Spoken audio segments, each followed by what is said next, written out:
Yeah. 30 seconds.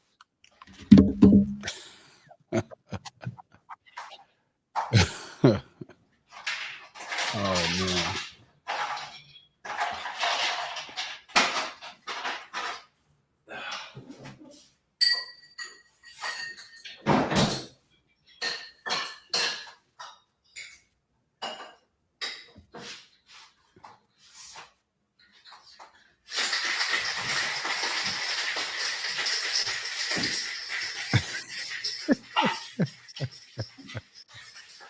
Facts. Marcus, what's the deal? Man, this is great.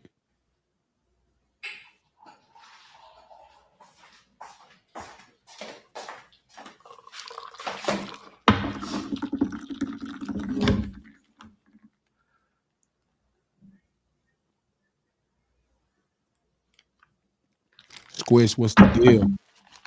All right, so we're good. What is that you pouring, dog? This is the Martinez. That's a Martinez.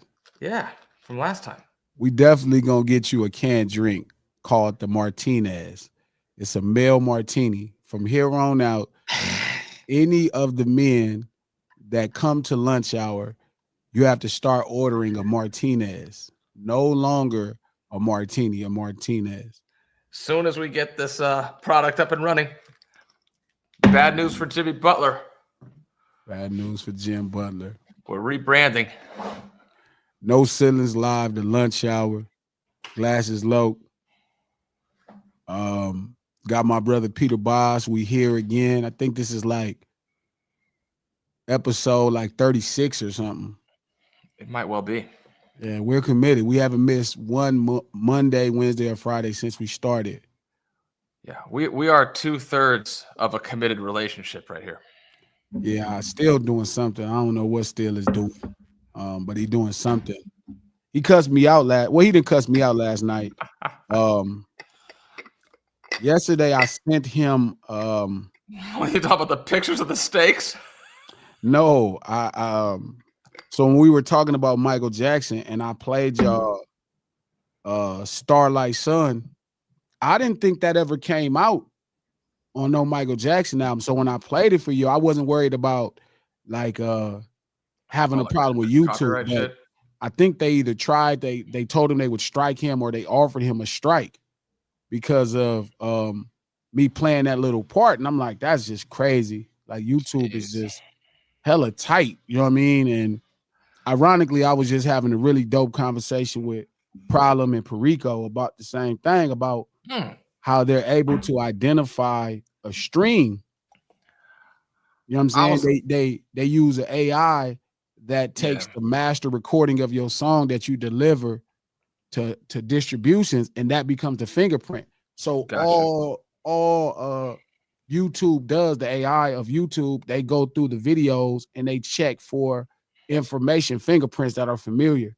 And if you have, I would imagine if you have a familiar fingerprint and you don't own, and your channel doesn't own the actual content, I mean, then they count it as a strike. Sure. Side note, listen to Crip James last night. Really enjoyed it. Nice. We was just talking about Crip James. I was giving Perico, Problem, and Deuce Mac a speech about like that. We got to start, like West Coast hip hop, we got to start flying a plane again. Like it's been on autopilot too long. You know what I'm saying? Like everything is what we've seen about the business or heard about the business. We're using a lot of the old borders, parameters, and margins to create. And it's like, nah, there's a new world. New technology means a new world. So, you know, even making a music video, like if you made a music video based off of, remember MTV started the music video. Yeah. They just played commercials for records. That's all it was. A channel that played commercials for records. If you liked the record that you heard, you had to go buy a product, whether it's a compact disc, whether it's a vinyl, whether it's a cassette tape. So it made sense, you know what I'm saying, if you was gonna spend $50,000 to make a commercial for a record that you selling if it only took you, $2,500 to get your money back? $20 times 2,500 copies, you made $50,000. Versus today, if you spend $50,000 on a music video, you're giving away the record. And YouTube is one of the places that really, they pay the least on streams. I think it takes 10 streams to get you 1 cent. YouTube is like 10 streams to get you 4 cents. Apple is like 7 cents, and Tidal is a dime for 10 plays. So I was telling them we got to fly the plane. Like, we got to figure out better ways based off of today's technology to advertise the records. Hip hop has always been inventive. It's poor people have always been inventive. This is where we got pasta from, poor Italian. We got tacos from poor Mexicans. We got soul food from poor Black folks. So, like, the culture has always been inventive. You know what I'm saying? Sure. And it's time for hip hop to get back to being inventive. Not just kind of flying this pop plane. Some of these ideas are popular. So it's time to really get back in our bags and start inventing. Shout out to the homie, This Is Twiz. You're much love. You got my page going crazy for my pick. Bro, it is a fantastic piece of art. Like, I'm so impressed. And, that's the goal, to share other dope creatives. So, and it's worth it. He drew a picture. Well, he created a picture where there's an owl in court. Oh, man. And we used it as the thumbnail of today's thing. I posted already and tagged him, so he got love. But then I thought it made for a really great conversation. We've been in this conversation for a couple days. You know what I'm saying? Go ahead. We need to create a meme token of the owl immediately. A meme token. All right. And Twiz, put that into yes. And we're gonna put it on Solana. We're gonna put it into a Radium pool. We're gonna get 1,000x return on it. That's what we're going to do. We're gonna use what's the name of that thing? Not Pop Fun. What's that shit called? This is gonna happen. Yeah. This is going to happen.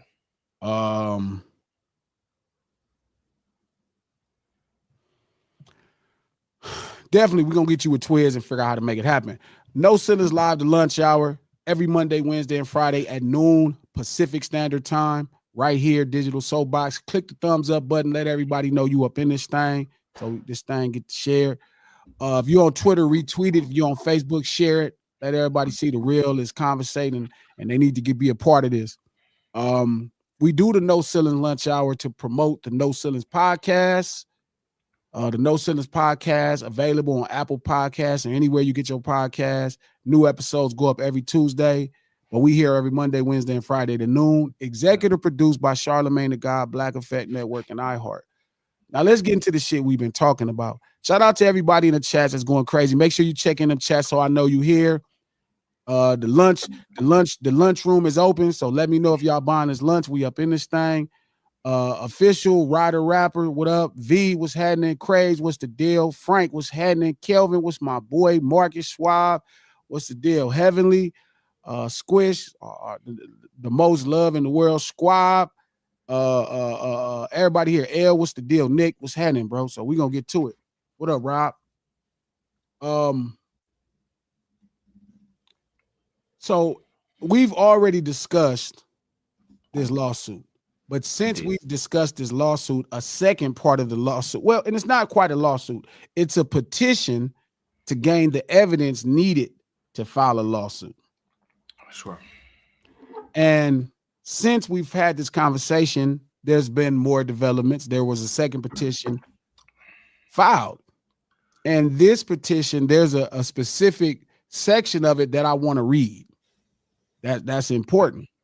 And it says UMG could have refused to release or distribute Not Like Us, or required the offending material to be edited or removed, Drake lawyers write. But UMG chose to do the opposite. UMG designed, financed, and then executed to turn the record that is Not Like Us into a viral mega hit with the intent of using the spectacle of harming Drake and his businesses to drive consumer hysteria and, of course, massive revenues. That plan succeeded, likely beyond UMG's wildest expectations. So when I read that, all I read is he wanted the diss record to be edited. That's a responding diss record to a diss record that he put out. And then he wanted he's upset that he's accusing UMG, a record company, of promoting a record. Yeah, well, it sounds like it's that, and they're subtly saying, insofar as a continuation of the conversation regarding contractual stuff, contract timeframes, values, and whatnot, that there was a fortuitous window for them to use one of their own artists, capitalize on artist B, while providing downward pressure on the value for a contract for artist A, being Drake. And they attempted to manipulate the artist's value for them to get a lower contract for that artist locked in long term, and then release the pressure to get more value out of Drake, but more money to them over the terms. That's what it sounds like they're suggesting. Sure. But if you are doing drugs and the public find out you're doing drugs and it lowers your value in a deal, you have nobody to blame but yourself. That's why this is a kamikaze mission for him, because I saw the word slander and libel, or one of the, whichever the other, depending on how you want to perceive it, that he's suggesting that this is based off of him saying things about Drake that is not true. Doesn't change. Well, it changes in this regard. This cuts both ways. If you're going to sue somebody for saying something about you that's not true, they have the opportunity to prove to the fullest extent that it is true. Well, I don't know if it's quite a defamation suit. Shout out to Craze for the $2 that get us going. We got some sauce. We about to go in on Duckface. You know what? I try my best to never go in on Drake. I don't like to go in on Drake. But I will say a couple things. I'll say a couple things, bro. Drake is an amazing artist. Sure. He wears his emotions on his sleeve, how he deals with life. That's why it's part of why he's an amazing artist. Most people I know that wear their emotions on their sleeve are amazing artists. Kanye wears his emotions on his sleeve. My homie Mike Stroh wears his emotions on his sleeve. And that usually makes for fantastic art. Combine that with the record making ability and knowledge that he actually, ascertained over the time, and you have one of the greatest artists in the history, of making pop records. This is interesting. I was connecting some dots in my head last night. These are not the best of times. I get very bored. I got a lot of time to think. Not the best of times. Be that as it may, we were supposed to do last Friday a conversation about how the death of the house party, pursuant to slut vanity, etc., has impacted the genre. Mm-hmm. You know who the greatest beneficiary of that is? It's Who's Drake. that? It's Drake, because Drake's shit is based off of sitting on the couch looking at trending terms and phrases on Twitter. Everyone's invited to Twitter. Not everyone's invited to the house party. Drake would not have been at the house party where this would have been going on. He would have been without source material, but the evolution of society enabled him to be on the forefront of material instead of the back end of it. 20 years ago, Drake doesn't work because everything is popping and fresh out of the house that he's not allowed into. And these are just facts. That's true. Well, so again, he's this really talented artist. He's a really talented artist. He's really talented data aggregator. He's extremely talented, right? And he wears his emotion on his sleeve. But for the business, there was always probably 10 people before you got to Drake for the business, right? You had the president of whoever was running Universal at the time. You had Birdman, who's the executive, at Cash Money Records. Shout out to Bird. Yeah. You had the Prime Minister of Canada. You had Lil Wayne and you had Lil Wayne and Cortez. Shout out to them brothers. You had Nicki Minaj. Young Money, right? You had the whole mob ties as a staff, right? You had the mob ties as a staff, right? So that's Jay, that's Big J, that's Lil J and J Kids. So you had a lot of people to deal with before you got to Drake's business. So Drake wasn't really the front man in his business for the first 15 years of his career.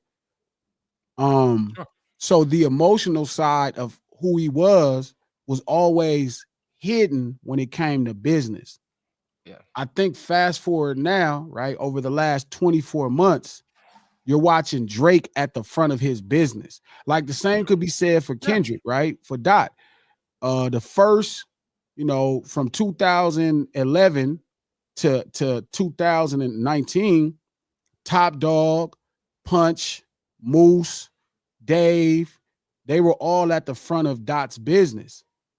You know what I'm saying? Now you're seeing the business ran by Kendrick Lamar himself. Like we're seeing the business ran by Drake. And now a lot of people, he's always been overcredited to me. I'll say this too. He's always been overcredited as a chess player. Drake has always been overcredited as a chess player. He's not a really great chess player. Is that because a lot of Russian Jews are very good at chess? Which is a hats off to them. I'm not knocking them. That's a compliment. They dominate the chess space. Sure, but again, he's not that kind of J. He's a different kind of J. Oh yeah, we got it. He's a Canadian J, and it's just different. But I say that to say that he's never been a chess player. He's not a chess player. He's not a make your move player. I think he's always been overcredited. And shout out to Birdman, shout out to Wayne, shout out to Cortez, shout out to Jay Prince. Shout out to Universal and everybody who's been at the front of his business. Those are amazing chess players. Yeah, those are amazing chess players. There are very people who are businessmen and artists. You tend to be kind of one or the other. Yeah. There's very few that are both. Shout out to Craze for another $2. My boy. Super facts, Pete. Yeah, that guy, that's my guy. You see that? I only get like 2 of these a week. That's good. That's where we start at. So no, he's not a great chess player. He's not. You know what I mean? And this is just knowing how he does things and how things are done around him. He's not a great chess player. He doesn't play chess well. He's really a top tier artist. He's an amazing checkers guy. He's going to reveal exactly how he feels every time. He won't hide it. It's just not who he is. And if you look at the history of his, interactions with other artists, it's never been chess. He's not outsmarting people. He's usually vindictively lashing out at people, whether it's what's the kid from Atlanta that had the Tuesday song? We got the club going up on a Tuesday. I know. God damn. Every story, The Weeknd, every story you hear about him ends tragically with these artists because he, McConan, shout out to Kelvin. That's his name, McConan. Yeah. These stories are traumatic endings because he don't play in his mind. Like he actually, again, his emotions on his sleeve. So he takes everything too hard. So even this lawsuit is more about the emotions than the reality, of what's going on. He's not really being wise. right? God damn. He's not being wise. He's actually being emotional. His feelings are hurt. Yeah. You can look at the legal team that he's using in the lawsuit and see that most people in the business, you feel me, are not actually involved. They're not really going to get involved in this. It's a bad idea top to bottom. It doesn't make logical sense. No, this is like, and like I'm gonna say this until I'm on my last breath with the pacemaker and the respirator. This is the music equivalent of the Hillary Clinton meltdown, blame the Russians. It couldn't possibly be me. I don't not get my way. I don't lose. I might get touched up in a round, but I win every fight. This is a joke. There's no way it could possibly be a referendum of me. It's definitely a level of privilege. It's definitely a level of privilege. Yeah. Shout out to Squishy Crutchfield. What up? Hey, Kendrick is a product of the culture while Drake is a fan of the culture. Obviously. Sure. Shout out to Revenge. I would say he's outsmarted a few people because he went head to head with Ye. Stop it. Is Kendrick a better chess player? Yes. He didn't go head to head with Ye. There was never a head to head moment he went with Ye. There was never a time he went head to head with Ye. Ye never wanted to go head to head with Drake. Whatever disdain he has towards Drake, he would always swallow it. He would never even allow it to surface. So there was never a moment that he went head to head with Drake ever in life. Sure. Shout out to JH. Glasses, would you do a song with Drake? No, I had that opportunity when we both were first signed to Cash Money. I mean, back then I would have did the right song, but probably most of the songs he would do, like we couldn't do a street song together.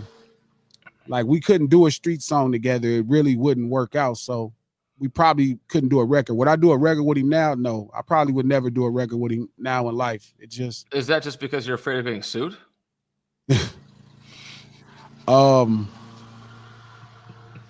man don't get this fucking lawnmower away from my fucking building.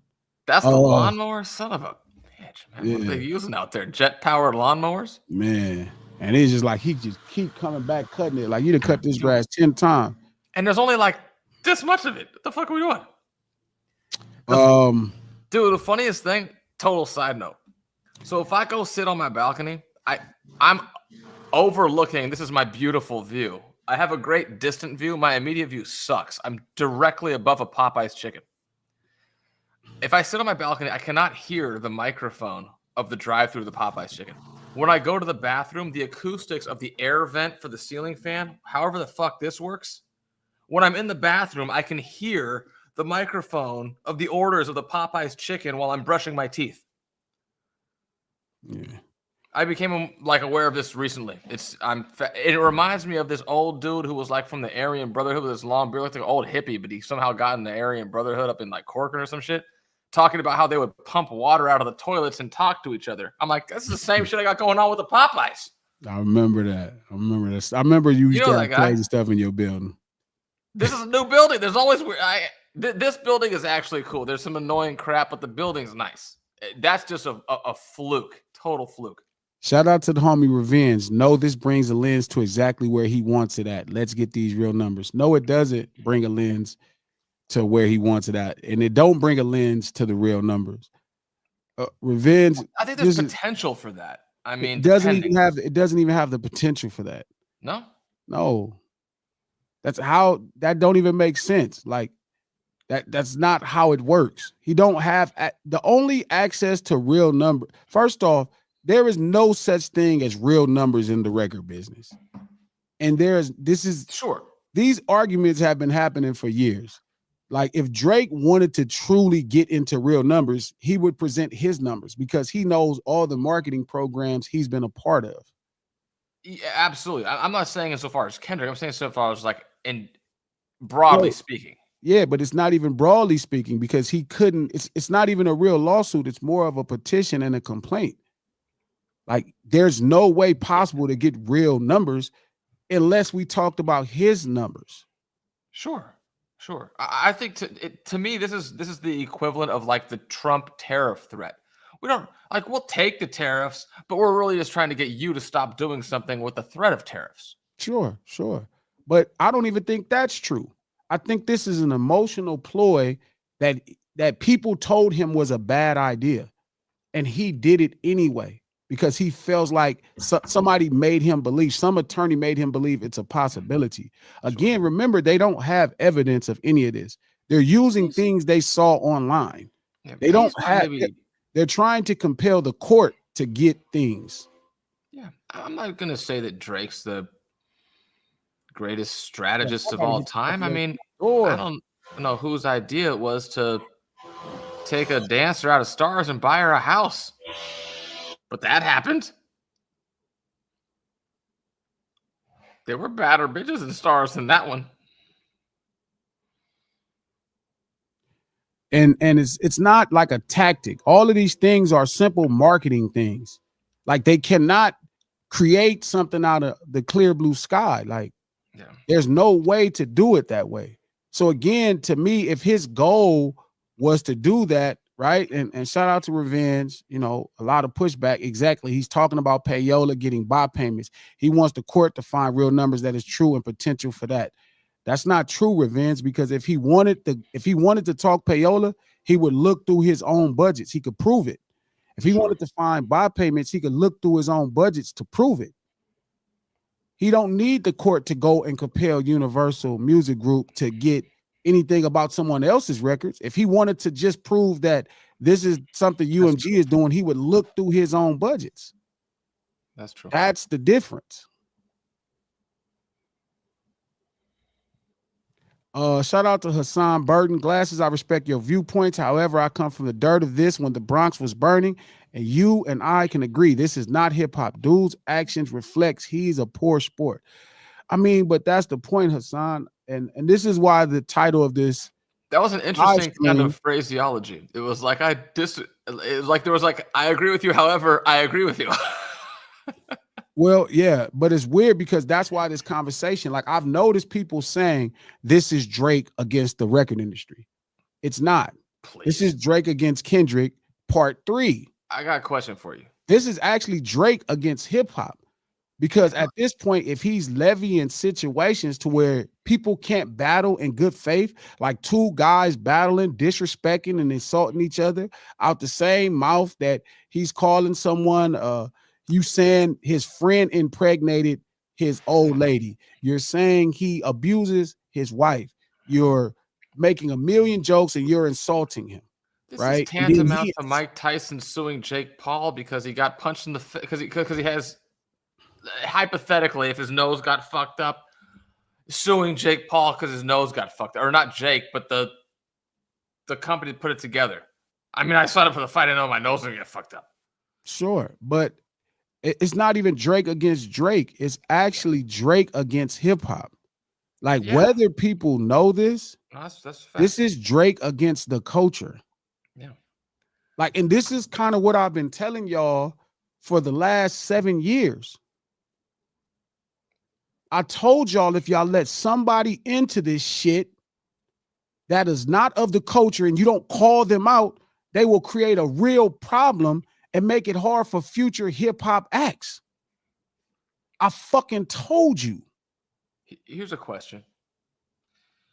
Do you think that in 5 days' time that he'll look at this, or his team will look at this from some neutral perspective and go, holy crap, we are not getting online support for this at all. We are demonstrably getting clobbered for this move, and try to bury it and run like hell from it? Or are they going to try to persevere through it? What do you think?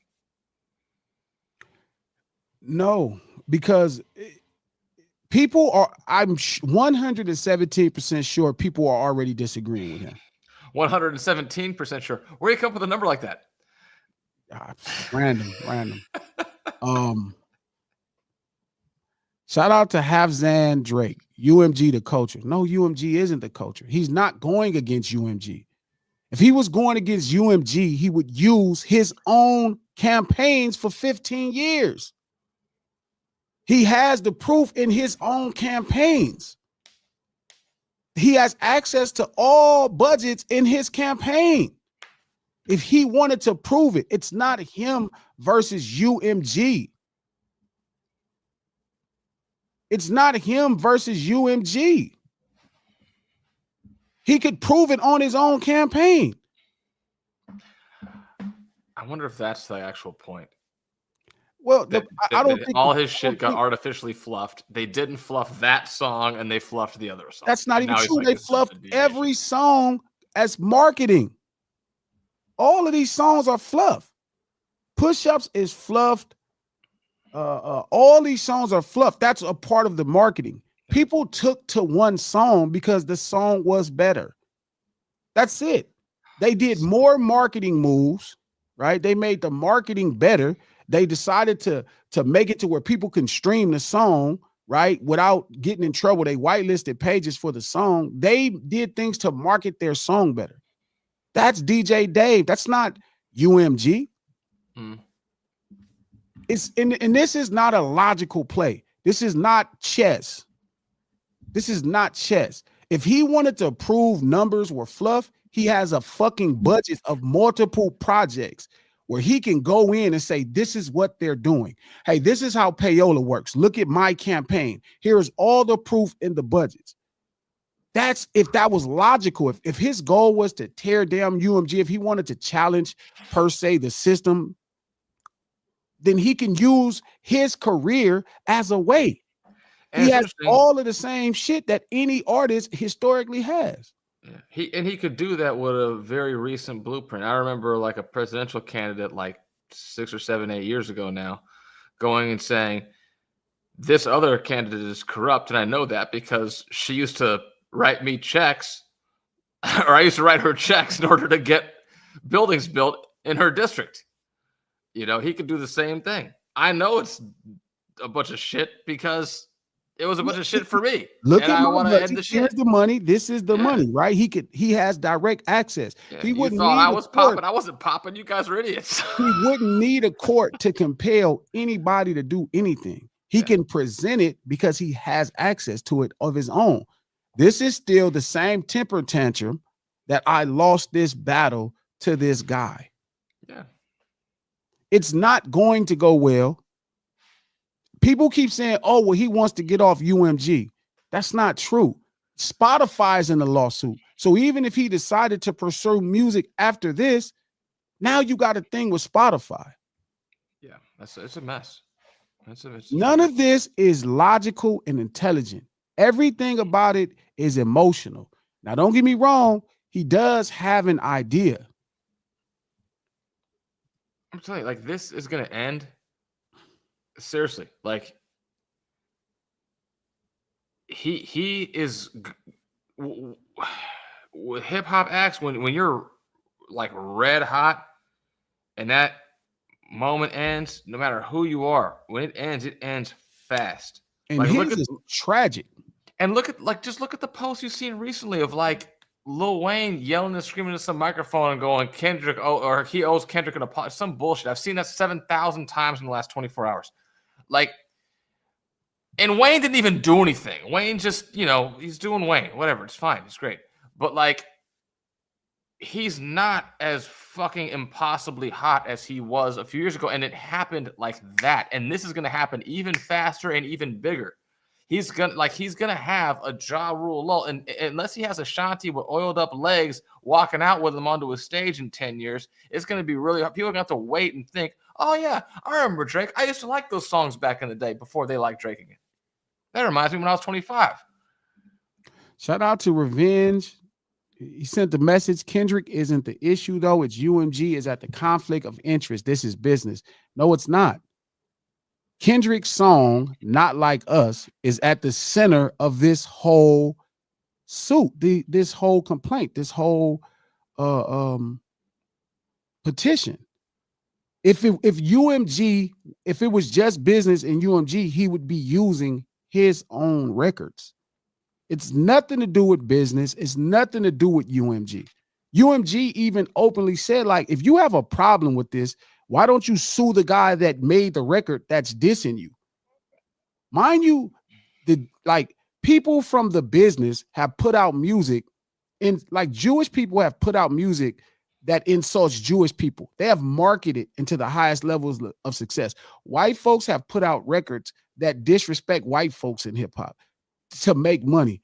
This is their business. So it doesn't make sense. It doesn't make sense. Shout out to Michael Love, $10 lunch on me, fellas, 1 large fry each. That's crazy, Mike, because back in the day, that would have got us 3 Big Mac meals. And you right, it's only 2 fries now. I like that understanding of the value. You gotta be on top of things. Shout out to Kelvin. We're gonna have to see how strong his core audience is once Drake goes independent, because it's over for Buddy for any major or pub deals. I'll put it frankly. His core audience is only gonna run as long as its next cycle. Shout out to Steph. What's up, brother? This is my first time seeing you, Steph DC. I'm confused. Isn't Kendrick licensed through UMG? What would the conflict of interest be if UMG is doing their job? Obviously. I think that's what Revenge is trying to say. There's a conflict of interest in that you have relationships with both parties and you're pinning one against the other. But again, that just goes back to the kind of original point. He has 0 chance of winning the lawsuit. Yeah, and I don't think this is about going to court. He don't want us to go to court. No, I mean, Jesus I Christ. agree. It's not about going to court, but not only is this a bad idea, like Drake already, he didn't realize he was a guest in the culture.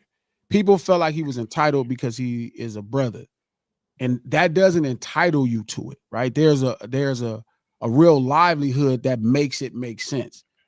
And it's a common theme happening that we all unite under. And if you step away from that theme, you can be ostracized. His problem is he never had the common theme to start with. He was just making songs about the common theme. There was never any true common theme. And as people started to reveal it, I'm one of the earliest people, and I didn't mean any harm for this man's legacy. I just didn't want people to think he represented our interests, the ghettos across the world's interests. He don't represent the ghetto of Toronto, let alone the ghettos of America, let alone the ghettos of Africa, the ghettos of Israel. He don't represent no ghetto. And in hip hop, the rightful place in hip hop is the voice of the ghetto. He doesn't represent that interest. Look,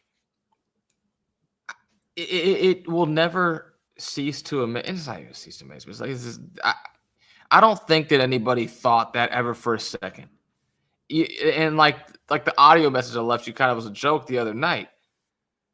He's tantamount to like the white guy showing up at the all-black party, but he bought all the booze. So everyone thinks it's great. As long as you keep buying all the bottles, everyone thinks you're great until you think you're too cool, and all of a sudden you drop the N-word and people and they remind you, no. You're just a guy who we let come in because you bought all the bottles for everybody. Like that's kind of like I don't think anybody thought it was like as soon as the hit song stopped, everyone's like, oh yeah, we like your songs, great, whatever. But I really think that's why this happened so fast. Everybody knew that. Kendrick was the first guy to fucking openly say it. Well, he's on a song. I said it. Yeah, he said it on a song. On a song. And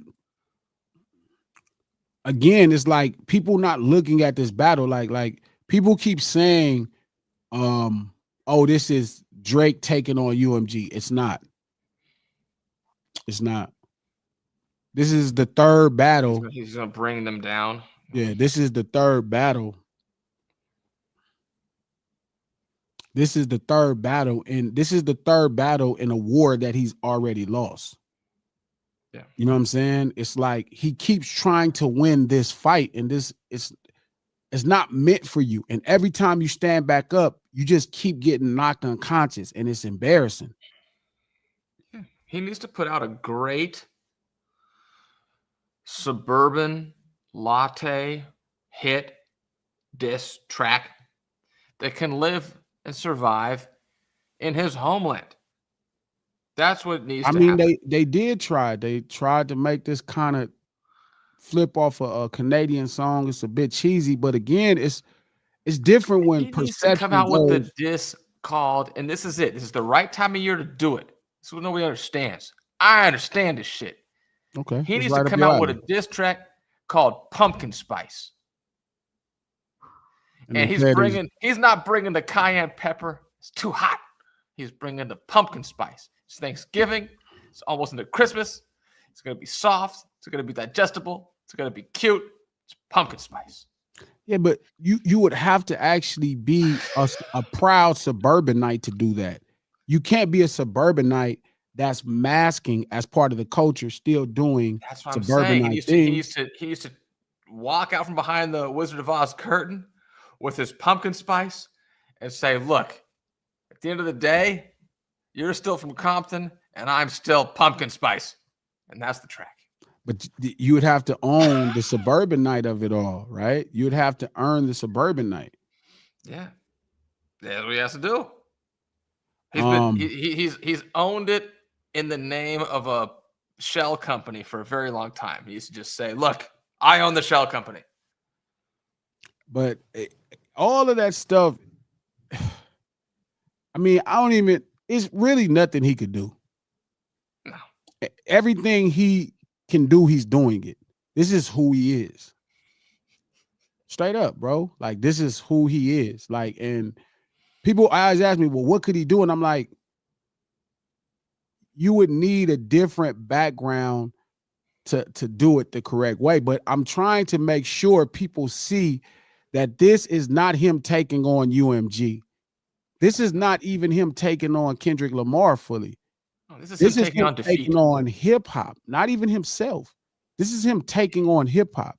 He wants to get into an exchange in something that he started and can't finish. And he's complaining that, hey, you know what? This guy hurt my feelings with the things he said about me. It's the most unaccountable thing he's ever did. This is the reason why hip hop doesn't like snitches. This is the difference between hold on. There's a confusion. Hold on. There's a confusion about Gunna and what's going to happen with him. People think Gunna is good because he came home from jail and he had a big album and a big single, right? And they're like, oh, nobody cares. Yes, they do. Humans care. Yeah, humans care. Like, yes, you can have some success, but slowly you start to dwindle, right? His next album, it wasn't as successful as this album. It don't matter what the records sound like. The next album, it don't matter what the records sound like. Yeah, I'm telling you, an artificial bump. This happens all over the marketplace. People know who you are, and if you have a record, it works out. But mark my words, just like I told y'all with Tekashi, eventually people realize you are a piece of shit, and nobody likes a piece of shit. 100%. Like nobody. Eventually, it wears down. It wears down, and it's gonna wear down. So even now with Drake, somebody was making a really good point that Drake's career was already, he'd been here 15 years at the top of the game, doing his thing. Yeah. Instead of a slow decline like he was going, it's going to crash. It's crashing now. Like he already distanced himself from the culture with some of the things he was saying and some of the ways he was behaving, you know what I'm saying, and during this battle. But now you about to ostracize yourself out of the business. Yeah. I mean, I look at it the following way. He painted himself into a terrible corner. The difference between, and this is also emblematic of the whole underlying theme. Everybody else for a lot of years in hip hop was making songs about Hennessy. He made a song about Moscato. His audience base is the least loyal group of human beings you could ever round into a group. I agree. So this isn't going to work for him. It's just short-term thinking, self-righteous, self-serving bitches who drink Moscato. Beyond that, go ahead.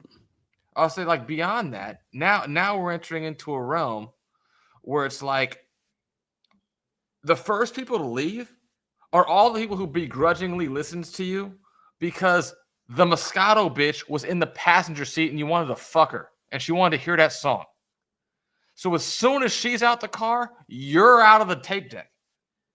Now that girl, she's also gone because her loyalty is only as long as you're paying her car note, which proverbially ended that day. Shout out to Polly Rob. Question: where's all the Drake support from Jay Prince, Wayne, Nicki Minaj, etc., and all this? Where is it at, Pete? At the end of the day, those people have a loyalty to the culture and to their community before Drake. And that's true. Those people were going to be fine without Drake. Nicki didn't exist before Drake, but she would have been fine. Everybody else was fine before they got a hold of Drake. So who built Jay Prince? Who built Lil Wayne? Sure, they Not said Drake. Dude, not Drake. That makes sense. Shout out to Kelvin. This is how you know he isn't a chess player, or if he is, he's not a good one by any means. He hasn't made a correct move for a while now. I've always thought he's been overcredited for a lot of things. I think he's undercredited as a record maker, but I think he's overcredited for business and moves. Sure. He's definitely undercredited as an artist. I think he's even a better artist than most people give him credit for. Like, he is tough. Trust me. The more I study this art and records, like, he is a phenomenon. He's a special act when it comes to the science of making records. He's truly a scientist, and even translating his emotions onto these records. He is one of the best I ever heard do it. You know what I mean? Like, top tier level. But again, that don't look the same way in business. That don't look the same way in culture. Like, Drake has never been cool. Like, he's been cool to listen to, but Drake has never been cool. And people don't get that. Like, nobody's ever wanted to dress like Drake. Nobody's ever wanted to hang with Drake. Like, girls like him because he's making money and he's a provider. I mean, he can make some money, he could take care of you. So women, looking at the short goal of that, he probably isn't much of a protector, but for sure he'd be a provider. So women are going to give him some play. And he knew that was his fan base. But again, to be in this thing right here, you got to have the respect of men. And he'll never have the respect of men. And that's what he wanted to pursue. And a lot of people, a lot of the NBA players that y'all see joining gangs and singers and different people, they're looking for the respect of men. So they come to this camaraderie and this culture to find that. A lot of people who even began rapping come to try to get respect and admiration from the community.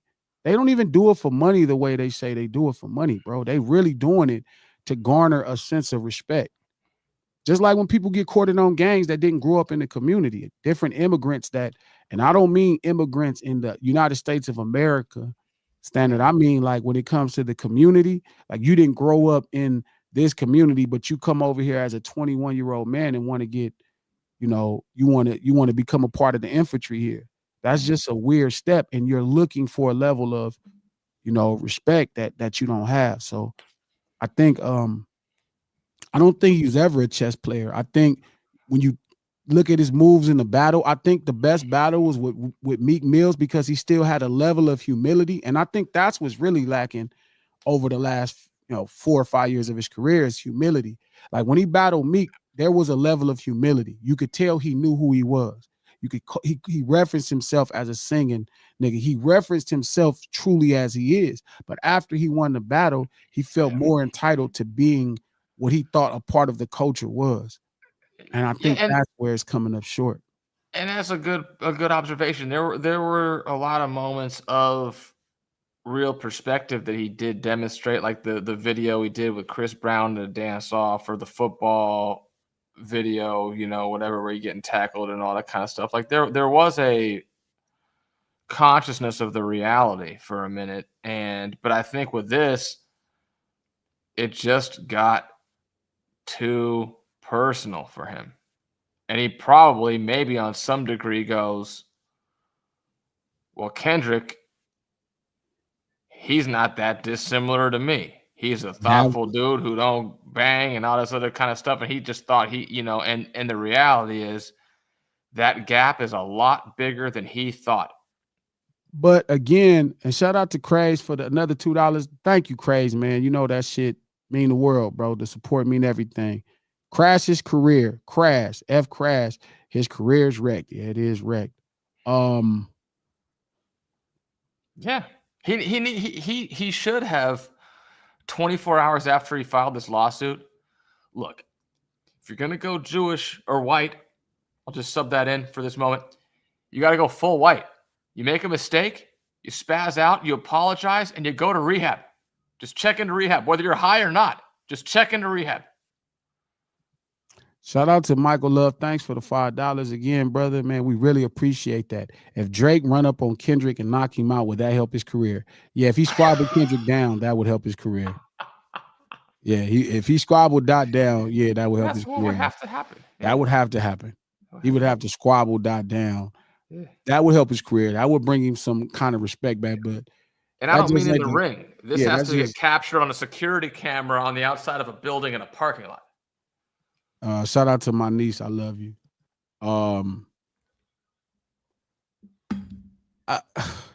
Yeah. Shout out to the homie, Crippo. Yeah, Pusha T did wash him, but Pusha T didn't have as much sway in the buildings. So he was able to get Pusha T's song took down. He was able to play a lot of dirty games because he had power. You know what I mean? And, you know, but the culture seen Pusha T watched him. I mean, but his fans were able to kind of like shoo it off because it wasn't as public. Everybody didn't hear the Pusha T record. It was only a cultural thing. Let's look at this. Shout out to Kelvin too. Nah, P stacking dimes today. My man. What did Pusha T, from a consequential standpoint, outcome standpoint, really expose Drake of? What really happened on that track? Well, he revealed to everybody that Drake was hiding his child from the world. He revealed that he took pictures in blackface. You know, when everybody knows he had a Jewish experience. Yeah, I mean, those were the things mentioned in the record. Sure, that's fine. It didn't successfully execute what he was trying to do. What Kendrick's song did, I think in 3 words, successfully executed an ostracization. Well, I think their tools are different. I think their tools are different, right? I think Dot is obviously a much better record writer than Pusha T. I think they are equivalent when it comes to EMCing skills. I think Pusha T is another one of those guys that's a really underrated MC. Like he is not to mention he is a cultural phenom in his own right. Huh? You crushed that point. Yeah, he's a cultural phenom in his own right too, but he's really a top tier MC. And I think when Drake battled him, you know, it was really a bad idea. This is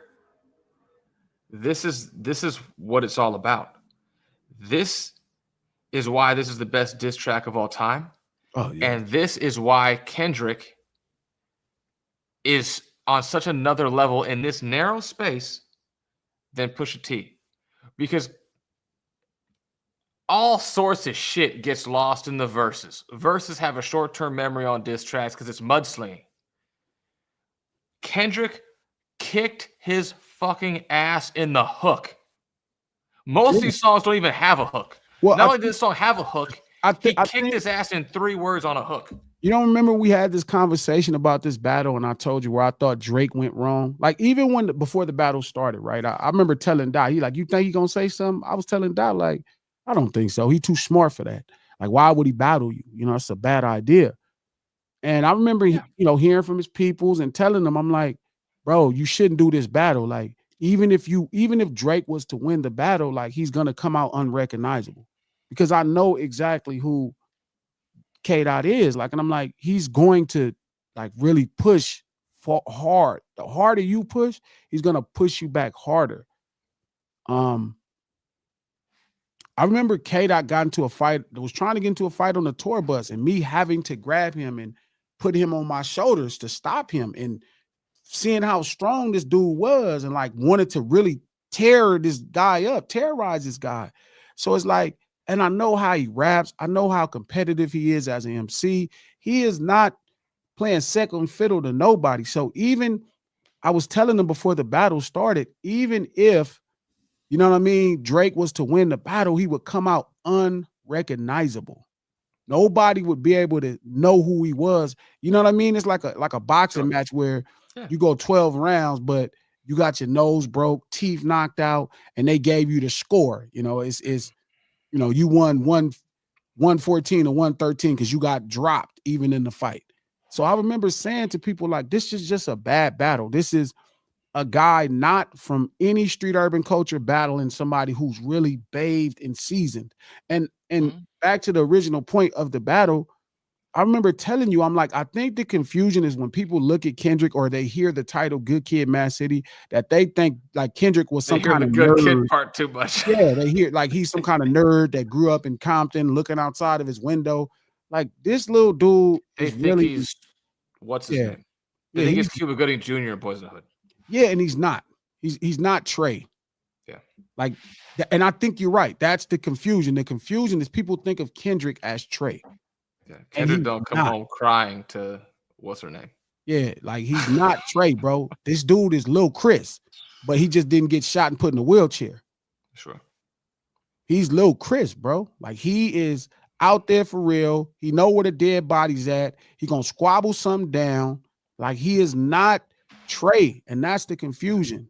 And this is similar also in a lot of ways. Like there's no shortage of examples in like presidential campaigns. I'm just going back like 60 years now. You can debate thoroughly and win on the issues and lose an election because you don't win on the imagery, and that's what wins. That's why having that hook hits so well. People remember moments. They remember short, brief, impactful instances. They don't remember lengthy explanations. That's just the truth. Shout out to Bella Mac. Thank you for the $50. Enjoy. We Bella will. Mac, you are. Who is Bella Mac? Bella Mac needs to come hang out in Miami. Bella Mac about to get on an airplane. She actually cooking at the barbecue. Like y'all don't know. She's cooking at the barbecue. Okay. Yeah, she ain't. Bella ain't playing. Bella wanna been supporting me as long as I can remember. That's my motherfucking heart right there. I think the barbecue needs to be like Cinco de Mayo type of time frame around there. We know it's going to be good weather. Warm up to be outside. Shout out to Revenge. Drake is out of there, no question, but he out of there with a bag from UMG. Give him $500 million severance package. No chance. That's a monster severance package. Yeah, holy crap, chance, bro. Elon Musk isn't getting a severance package like that from fucking SpaceX. Yeah, no chance, bro. If you're getting kicked out the door. Yeah, no chance. Like, and I think that's the point when people see the Boys in the Hood characters and see, this is a great game we should play, right? And shout out to Captain D. Oh, this Tweez, what's happening, baby? Bro, stop it. Burn the house down. You got to keep the house, Tweez. Ain't nothing you can do about that. I think that is the confusion, though. Back to the battle. I thought the mistake Drake made was he's the best record writer that makes rap songs. Like he's one of the best record makers that make rap songs. He's an incredible, but the stuff he put out weren't records. Like outside of the push-up songs, none of the songs have hooks. He won the Meek Mill battle with the hook in the beat. Yeah. But somewhere along the line, he got in the ring. You know, that's what he lost this one with. I always say it reminds me of when Sugar Ray Leonard tried to fight Duran the way Duran wanted to fight the first time. When he went in the ring and tried to slug it out, I'm going to beat him at his own game. I'm going to beat this man at his own game. So I'm going to out-rap him. He puts out a straight rap song. I'm going to put out a straight rap song. That's not how you win a fight. You win a fight by doing what you do great. Styles. So he tried to go in there and play, and then Dot upped it on him, and it was too late for him to do anything back. That's true. And Dot either set the trap perfectly or responded perfectly, depending on which one it was. I guess he didn't probably see. He wasn't probably sitting around counting the clock waiting for Drake to do this, so he responded perfectly. But you can very easily beat Drake from his position in this cultural matchup. It wasn't like what's the term everybody uses, like girls now, like soft girl era or some shit like that. If Drake wanted to take this into the soft girl era arena against Kendrick, he's gonna crush. No one could out soft girl era Drake in that arena. It's not going to happen. But he got pulled out of that arena. Shout out to, I think it's Dawid or David. I'm not sure how that's pronounced. That's Jaws bad. Welcome to the chat. Ja Rule never sued 50. Aubrey is a clown. All respect is lost. He had May 5th to sue for defamation. Waiting till November is a real Aubrey move. Yeah, that's very Drake-ish. Like, yeah. Shout out to Spock the Doc, man. First time seeing you in the chat. If you've been here, I never seen you. Thank you, brother, for the $5, man. It's good lunch. It's lunch hour. You know what I mean? Hope everybody enjoying no ceilings at the lunch hour. Monday, Wednesday, and Friday noon, Pacific Standard Time. Click the thumbs up button. Let everybody know you're here. Go in the description. Subscribe to No Ceilings, the podcast. New episodes every Tuesday. And we've been doing extra content. We've been going crazy because I'm not sure if we're going to end up being here next year doing this. I knew we were getting whacked. I knew this was happening. I said, let's go. I didn't say nobody's getting whacked. But off topic, do y'all think if Wayne jumps out and disses, will Dot respond? I don't think so. You know, I think he's in a position where he's taking all comers and not giving a fuck. I don't think Wayne in a million years would take this moment like that right now. It's not looking so good for Wayne. I think if you're Wayne, you have to use the moment. Now, how you use it is important. You know what I mean? But I don't think Dot will respond. I think Dot loves Wayne, and it's just a weird space. Sure. It's almost like you and shout out to Bella, Squishy. Thank you, boo. Elmatic, y'all are welcome. We locked in for life at Pete. I'm her. We met before. You just don't remember. Yes, y'all did. When the fuck did we meet before? Yes, y'all did meet. Where? Again, I'm looking at a picture that's this big on a laptop screen. I can't really make out the face like that. Like, I don't get the same point of references. Salute to the platform. Shout out to Spook by the Door. This is my first time seeing you. Welcome, brother. 7172. Salute to the platform. G Malone, smell your flowers. Cuz said he did this for you. He really did do this for me. Whether people know it or not, Dot did it for me. He did it for himself, but he knew this meant something to me. He knew, like, that dude know me, man. Like, y'all don't understand, this dude really know me like I know him. And through all the confusions of growth, and this dude, rises out to be the most successful hip-hop artist out of everybody I knew, that came from our class of people, that came from our generation and younger. So, he's grown into a man, but at the core of that brother is the same brother. You know what I mean? And, even sometimes I know he like glasses is crazy because I still talk to him like he died, but he always gonna be like my little brother. Like, I'm hella proud. I didn't call him about his other projects. I went and bought him. I didn't say, hey, whenever Dot put something out, I never jumped up. It was like, man, this is the greatest thing. I'm always so surprised. When Good Kid, Mad City Blue, I was like, man, this is crazy. Like, I was so surprised and so happy. Even when I listened to it, I'm like, yeah, this album is fantastic. I didn't even really understand. When he did To Pimp a Butterfly, I go to the Best Buys in Compton and buy it and have him autograph it and autograph my magazine. Like, I'm supporting my friend. I'm not crazy about the music. I'm not going crazy about it. I didn't even get it. Damn is different because I was kind of more on him about certain things.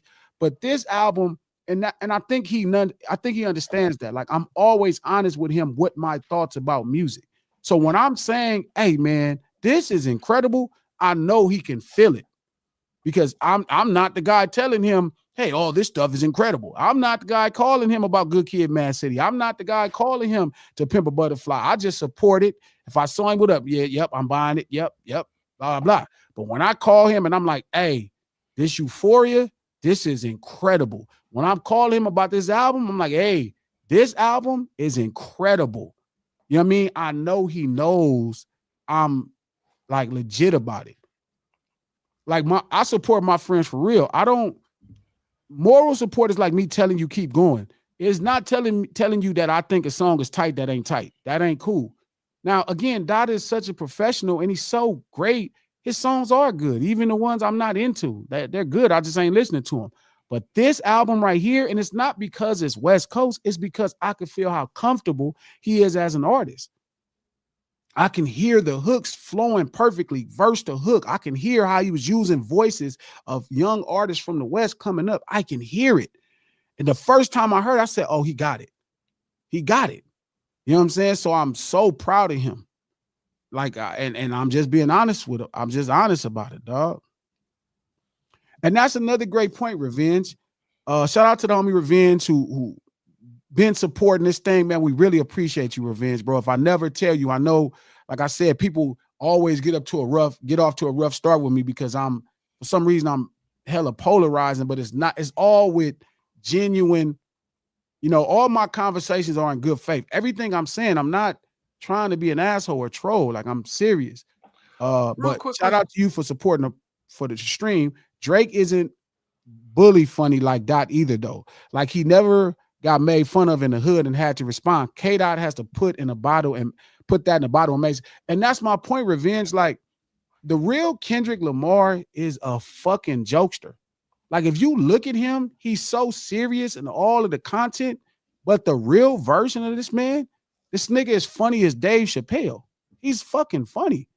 So even when the battle was coming to terms, I'm like, this is just a bad look for Drake. This nigga is funny and he's cruel. Like, for real, bro. In real life, this nigga is cruel. Like, when he own you, he own you. If Still was here, Still would tell you this nigga will bag your ass down. Like, your ass will be ready to jump off a cliff. And the little nigga funny. You know what I mean? Not to keep calling him a little nigga, but like, the nigga is funny. So you can't, like, he's not he's a really great record maker. He's not, let's say he's not as great as Drake at making records. Let's say he may be a little better of an MC, but he also is a cultural phenom. He knows this culture shit in and out. He knows how to talk like us. He don't got to be around. It's innate to him. That's why he can say something like whoop a nigga feet, and he don't got to be thugging outside. He knows the pace of LA life. He knows the pace of Southern California street life, the culture. He's going to always stay current. And I never thought that made sense for Drake, which is why, again, people keep thinking this, like we talking about, it's a war. He's going to lose every battle on every front. This is just a bad fucking idea. Hey, what's Revenge's profile picture? The guy with the, in the tree and shit? I don't know. I don't know who that is. Revenge, what's your profile picture, if you could respond to this question? Yeah, please tell me. It's cool. I just don't know what it is. Looks like it's off of a movie or something. Shout out to Tyson Garcia, who I've been seeing in the stream. Thanks, brother, for the support. Drake about to darken his skin and come back with a vengeance. He's gonna pull a reverse Vibes Cartel. Shout out to David Jones. Thanks for the $5, my boy.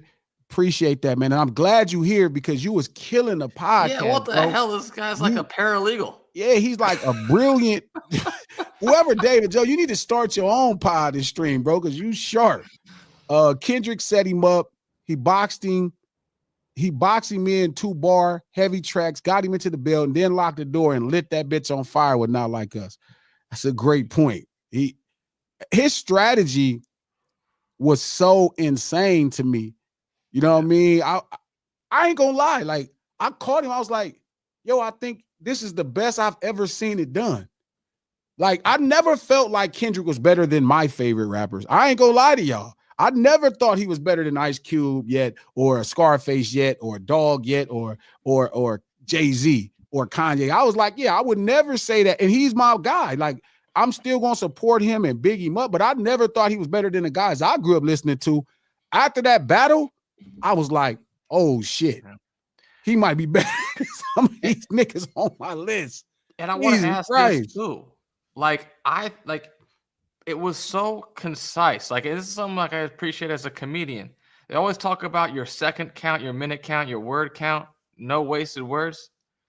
This shit was done in 3 words. I can't think of another rapper in history that can be taken down as efficiently in 3 words anyway. Like, if Pac and somebody else got into it, the best rapper, Nas, whoever, pick a guy. I don't give a fuck. It's not going to take Who else can get knocked out of the realm in 3 words? He found the right guy, the right 3 words at the right time, and just all. One thing I give him, man, he definitely stayed like my niece. Shout out to my niece, Dejanay, the natural beauty therapist. Y'all got to follow her on Twitter, Piece of Nay. She's amazing. But like, he keeps his hand in the dirt. Like, he knows the pace of life. Like, he knows the pace of life. Shout out to Marcus Champion. Marcus is another brilliant brother, man. One of the earliest brothers I dialogue and built with on the internet. I look at Drake like I look at Kamala. He has no quality advisors around him. He needed someone to tell him months ago, hey, bro, that's not the play. You know what? That is true. But it's so hard, Mark. And I agree, because I think Kamala kind of messed up her own campaign. And it's not even her fault, bro. It's like, there's two type of politicians, right? There's the smooth politician, Barack, where you feel comfortable with everything they saying. They could be like the craziest person in the world, but you feel they kind of coerce you into it. And then you have power like Trump, where it's like everything he says is just stiff and stern. Like Ronald Reagan is like that, a power guy. Everything is a powerful speech. Kamala is not developed as a politician. Like when she speaks, you could kind of see her running you in a circle. And Drake is different. Like, I think Drake was at the pinnacle of his powers in the battle, but again, like my niece is saying in the chat, like he lacks a level of soul, right? He lacks a level of soul that Dot can access, right? That's the culture. He lacks a level of soul that Dot is able to access. And honestly, I just think he got jazz hand. I can't believe I'm saying it, but then it goes back into the same thought that he's not this really incredible chess player. Like, I know in a fight, bro, I lean to my strengths. I lean to my strengths.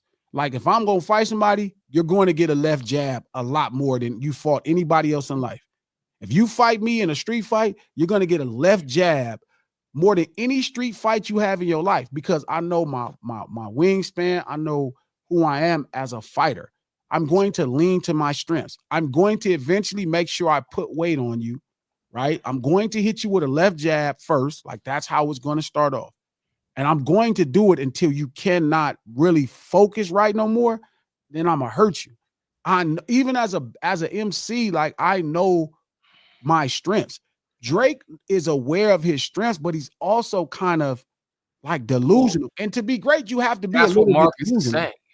Yeah. Marcus is saying he was surrounded by a team where, yeah, you're aware of your strengths, but there's so many yes men that you are not aware of your weaknesses.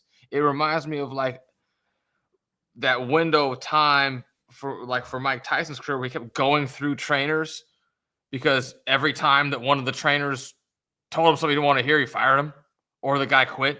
Yeah. You know, it's the same kind of shit.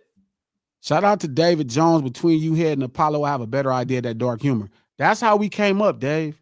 Like, no lie, bro. Like, we rap hard. We gonna talk crazy on records with each other. We gonna top each other, and we gonna have a million jokes, and they gonna get dark. You know what I mean? That's just how we do things. You know what I'm saying? It's the truth. Shout out to Tyson Garcia, Kamala drunk. You know what? Maybe she is. That would make sense. I said that there's a guy that I follow on Instagram who has a show who put out that video of her talking, and the first response I had was, "Is she drunk?" Because it reminded of like, look here, what you need to know is, and what I can't forget, and I'm going to tell you, they had a very alcoholic feel.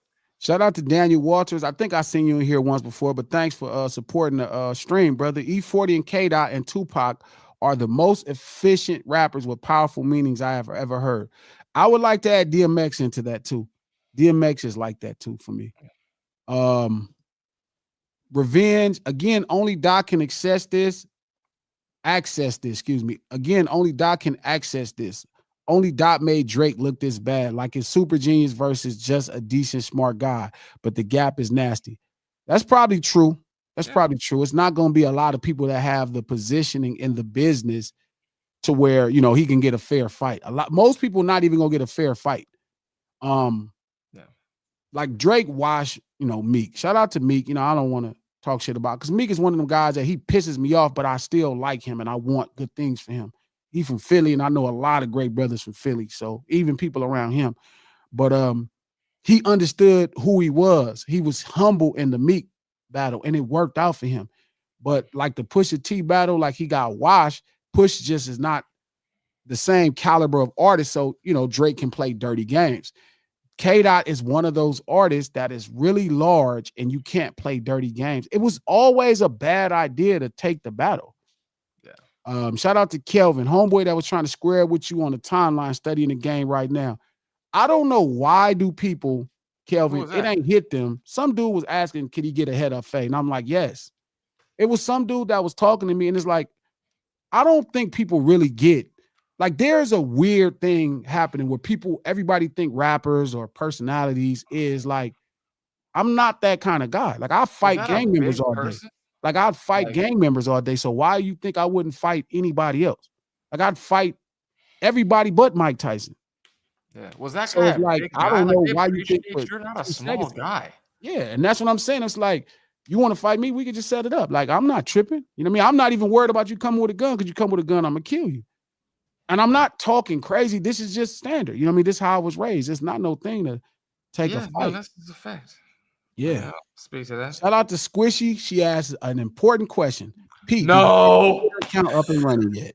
No. I don't know what the problem is. I tried that shit for a good hour and a half, like 4 or 5 days ago now. And I don't know what I really, like, it was so opaque as to what was happening in the response as to why the effort was failing, because I was on a different device using a different email. I didn't use my phone number, all this shit. So I was like trying all these various different types of like variations of my name and stuff like that all kept failing the same way. And I'm like, it didn't say name was taken. It just said cannot complete request, like over and over and over and over and over and over and over again. So I don't know what the fuck's going on. Shout out to Squab Cooks from the Bay to LA. We were raised to have sharp tongue and thick skin, for sure, in these streets. That's for sure how we was raised. But even watching this battle, and I really want y'all to look at this petition, because again, let's start here. It's not really a lawsuit. Yeah. Like, it's more of a complaint. It's That's like even worse though. Yeah. Like, if you think about it, you filed a petition with the courts. This is like what tantamount to an amicus brief. Yes. That cites criminal Rico. Yeah. This is I'm so eager to snitch, I'll snitch without a trial going on.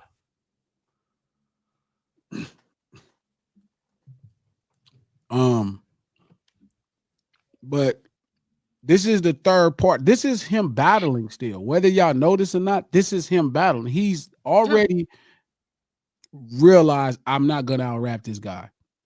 So then he thought he could outmaneuver him, right? And do certain things. And Kendrick landed the Super Bowl, right? And then it's like, fuck. And so he's like, well, they offered me that too, but it's like, it doesn't matter. And now it's like, I'm going to try this third battle. You know what I mean? Like, let me try this third battle in the court. And it's like, I don't think Jay is telling him to do this. And forgive me, Jay, like, if you see this, Jay Prince, you know I love you and respect you, bro. Like, I do something to somebody over. I really love you, brother. Like, you are important in my life. But I know you wouldn't advise him to do this. This is a downgrade from your intellect. So I know you wouldn't even tell him this. Stunner Man. There's no way Stunner Man. Shout out to Birdman. There's no way possible Birdman said, yeah, this is a good idea. Bird is too smart. There's no way Toon said this is a good idea. So I know the people advising him did not say that, because I know those people and how they do business. Yeah. Just out of curiosity, like, because I see there's so many stupid internet videos. It's unbelievable. But a lot of them reference beefs with, or Jay Prince this or Jay Prince that. Like, and again, I'm trying to make it personal. You can make it as vague as you want to.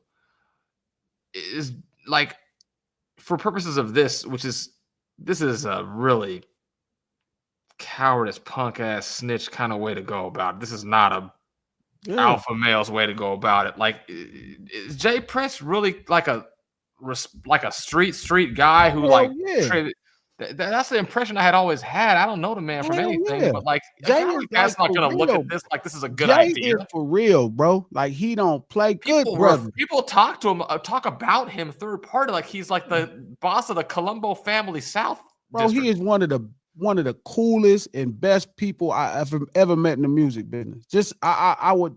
Like, I want to do business with him so bad. You know what I mean? Like, I love Jay Prince, bro. Like, he is a great guy.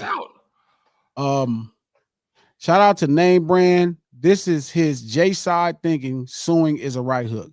Yes, and he is completely wrong.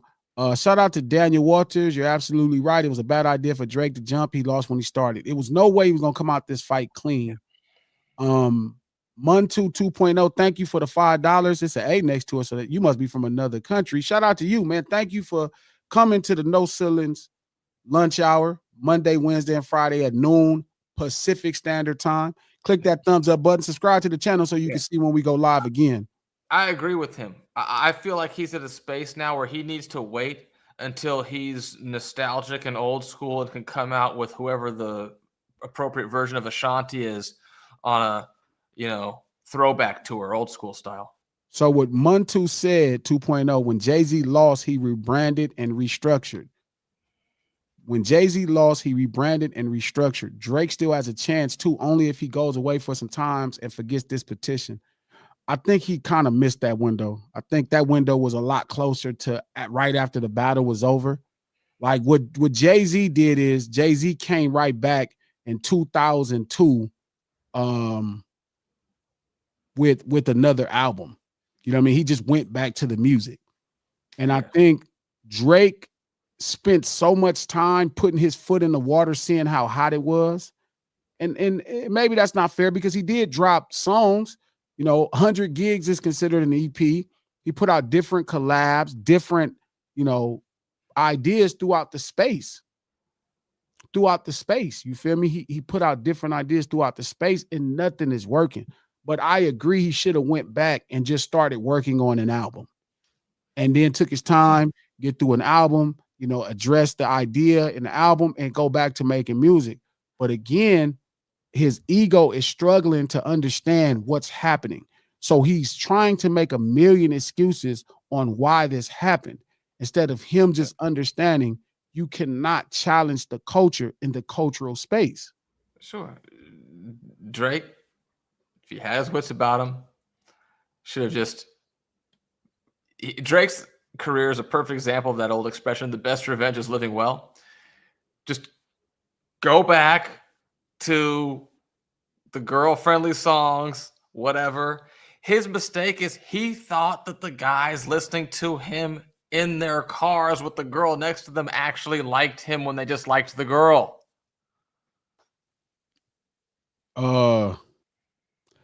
Wayne dropped, they said. Dropped, so like put something out?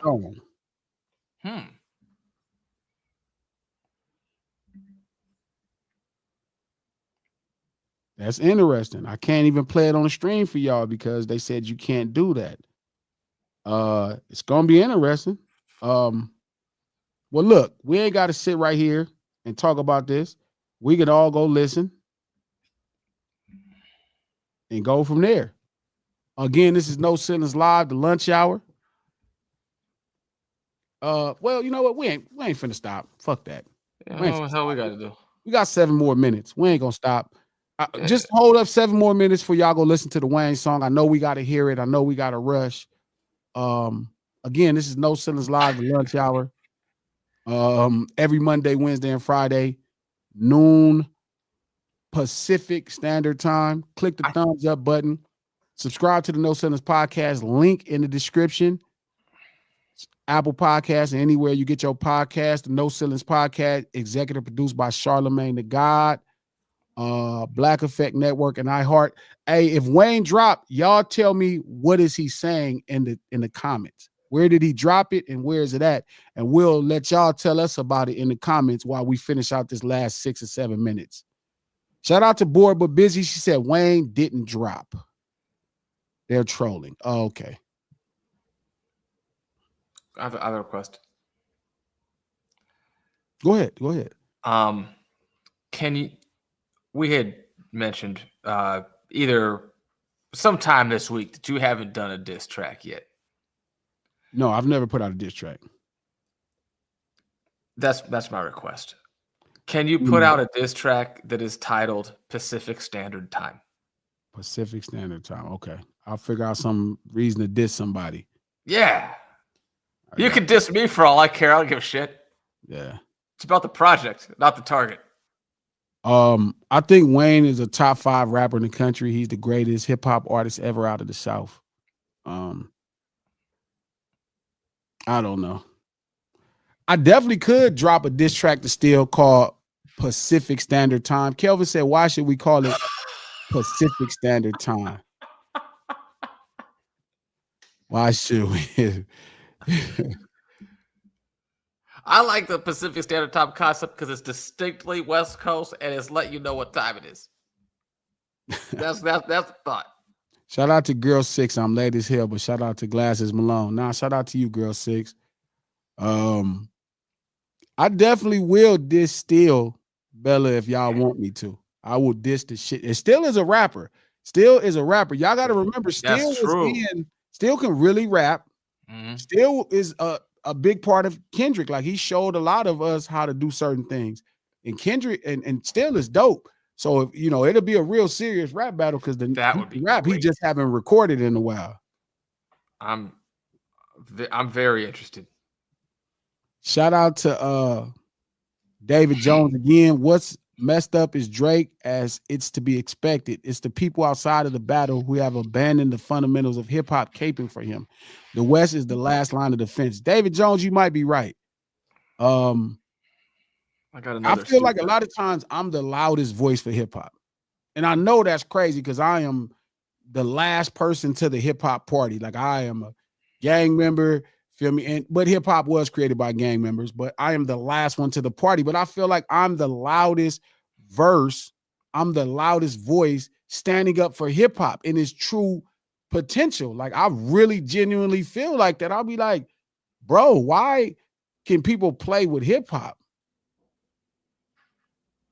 Why would people play with hip hop? Shout out to V. What up with the Joe Budden diss? I would not rap against Joe. Joe is a real rapper. Like I would rap against Joe Budden if he went crazy, but like Joe is tough. Like that's a bad out. I think the Steel diss needs to be called Medium Well, and we'll go from there. You cooked, bro. Medium well. Yeah, I like that. I like that. Joe is a really, that's a challenging battle. You know what I mean? And but no, I honestly feel like I'm one of the loudest voices speaking up for what them legends, you know, from the Bronx and New York City created. You know what I'm saying? Like I'm standing firm for that. I'm like, yeah, this changed my life. Like I'm going to defend this, you know, vehemently. Like I'm going to stand up for this. I love this hip hop thing. And it's like people, even the homies from New York be like, calm down, G. I'm like, nah, bro, this is like dope. Like this saved my life. Like I'd probably be in prison, you know what I'm saying? Like, or dead. So I always defend hip hop with another, with a different vigor than most people. Like it really saved my life. Like it reminds me, I used to hear people in the 90s saying hip hop saved my life, but like I'm in 2025 saying hip hop saved my life. So I defend hip hop. I don't care what nobody say, and I did enough homework, and I do more homework every day to make sure I know what I'm talking about. You know what would be a cool, like I could figure like Joe Budden doing? You put the diss track out, and he takes like a bar from your diss track and makes it the hook on his response diss song back to you. That would be a cool thing to do. Shout out to my niece. Uncle, talk about this number stuff. Which part of the number stuff, niece? I don't know which part you're talking about. Shout out to David Jones. NY Radio gave up on the region and it's been downhill ever since. I mean, what's funny is you can go look up a G Unit, excuse me, This Is 50 interview I did with the homie, I forgot his name. But I did an interview with This Is 50. It's one of the only interviews. And I was saying how when I was in New York, all I heard was trap music. And I remember saying that, like, what is going on here? Like, why is all of the music like Southern music? You know what I mean? Like, why is all of the music Southern music? Like, what is going on at the radio station? Like, but with further knowledge and information, hip hop doesn't live on the radio. And I think a lot of those, one thing I've noticed being in other cities, LA or New York hip hop shows do not syndicate in LA, but they syndicate in other cities, particularly in the South. Mm-hmm. I think that plays a part of it. The every LA show is an LA person recording in Los Angeles. most of the shit I hear in Miami, most of these people are recording out of New York, and they say it. Same with was in Atlanta and Dallas. Shout out to the natural beauty therapist, my niece. Kendrick's projected number for GNX. I think it's going to end up doing over 300,000. I don't know what the hell there is to talk about. Like, you do 300,000, you it. Like, I don't know. Yeah, I don't know. How does that work? Like, what defines the 300,000 number? And I'm not saying this skeptically or whatever. I just don't. I literally don't know in the modern era how the numbers work. Do you mean like 300,000 downloads of the entire album, of songs off the album in the aggregate? Like, what makes up that number? So they're saying, okay. There's not a lot of physical product. So most of the time it's streaming, right? There is a pure album sale metric on iTunes, but they tally it up. They say 1,500 streams equal one album sale. So if an album sells 300,000, they're saying that's the equivalent of they're saying because it had 450 million streams in only America. Gotcha. That is sold 300,000. And that's any song, repeat downloads. That's not. Yeah, that's a tally of American streams based on the body of work on the project. So I can listen to one song 100 times, and that counts as 100 into that number. Yes. Gotcha. So, I was trying to understand how the metric. Which he could have did a few other things if that was his concern. He could have put Not Like Us on the project. He could have put Euphoria on the project. He could have released a bunch of bots to spike the numbers with Universal as a co-conspirator. All kinds of various things. A million things he could do. But again, oh, shout out to Girl 6. I bought 2 vinyls of the GNX off of Dot's GNX site. So that's cool. But roughly it's around 450 American streams create. Like, that's my point. Like, this is why I won't argue with people about this. Like, if you stream 450 million times in America, there's only 300 million people in America. There's only, again, I'm not going to argue about 300,000 or 400,000 or 500. This is dumb. Like, this nigga is finna have the #1 album, the #1 single, and that's it. It don't matter. Like, if say, I don't know how many songs are, but like hypothetically say it's 10. If I just listen to an album straight through, 1 3 4 5 7 8 9 10, that counts as 10. So they break it down into 10. So 150 streams is considered one sale of a single. That's the equivalent. That I get. So times 10, because they saying an album has 10 tracks, 1,500 is an album sale. But they have to be in America for that to count to that number. Yeah. But you could listen to the album, so it's total streams per song. So if I do listen to it once all the way through, so like if you stream one song 450 million times and none of the songs get a stream, it's still considered it sold 300,000. Yeah. Shout out to the homie Beef. What's up, Beef? From one of my boys. This Beef, did the lack of promotion make the shock value higher? Like, no marketing was almost as good as marketing. So